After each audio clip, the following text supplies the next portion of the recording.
Good morning, all. Camelback Trading 2724 and the pitfuturestrading.com. Coming to you this Wednesday morning, January 29th. Looking at the last 3 days of the SPY ETF and its market profile. First off, we do have the Fed today at 2 p.m. Now, generally it's quiet before then, but I have seen days where we have had trend days either up or down prior to the Fed announcement. I don't think I've ever seen, though, a trend day hold before 2 p.m. That's number one. Number two, obviously the odds are the Fed's going to do nothing. Basically, they said as of right now, they're not going to do anything for the whole year, cut rates or raise rates. Obviously, that could change.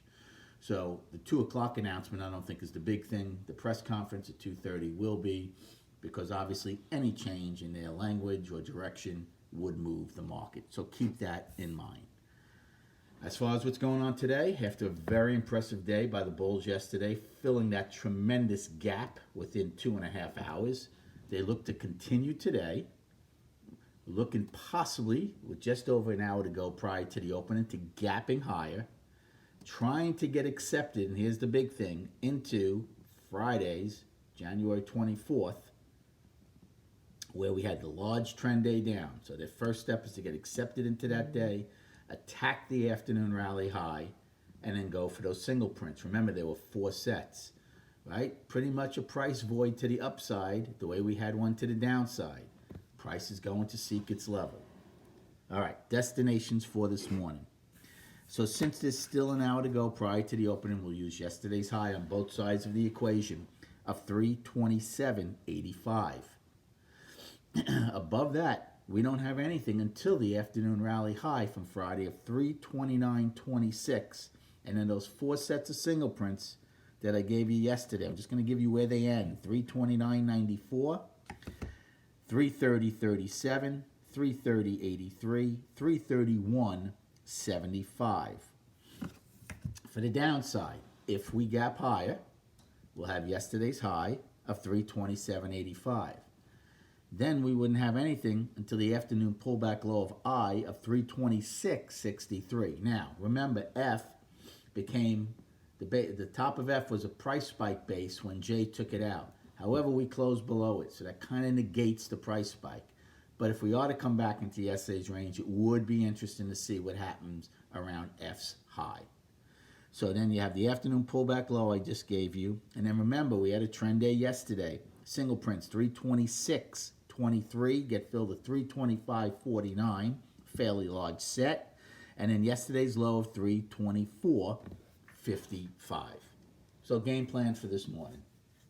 Well, gap rules will certainly apply. So if we're at a gap, right now I'm trading at around 328.30. That's a perfect spot for me to get involved. Now, obviously, there's an hour to go, but if we're to open around this level, I would definitely take a call play because I know my out, right? We're 45 cents above where yesterday's high was. So if I buy it, gap doesn't fill right away, I'm fine. If the gap fills, I'm out, and I reassess. If the gap holds, then I start looking for my destinations, right? First one would be Friday's settlement, but the more important one to me would be the afternoon rally high.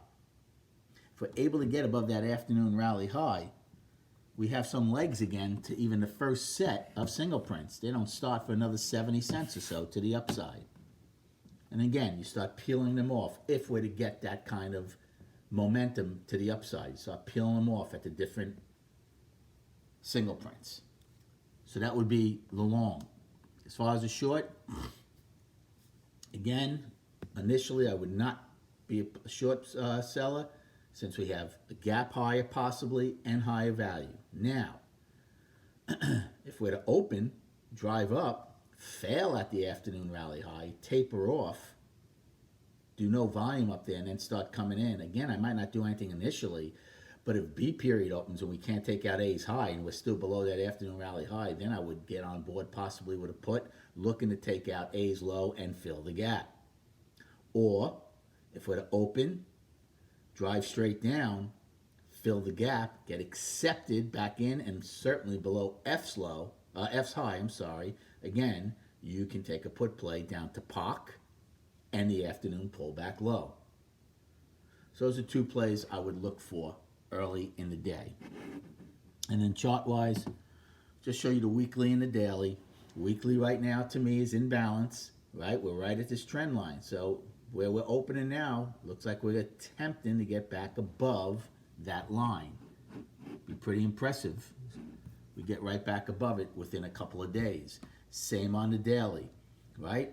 Since October, we had traded above or touched this line a couple of times, below it for 2 days. We touched it yesterday, backed off fairly good, backed off $1 right away. Now we're attempting to get back above it into the trend day. Good luck trading today. Have a great day, and we'll recap at 4 p.m.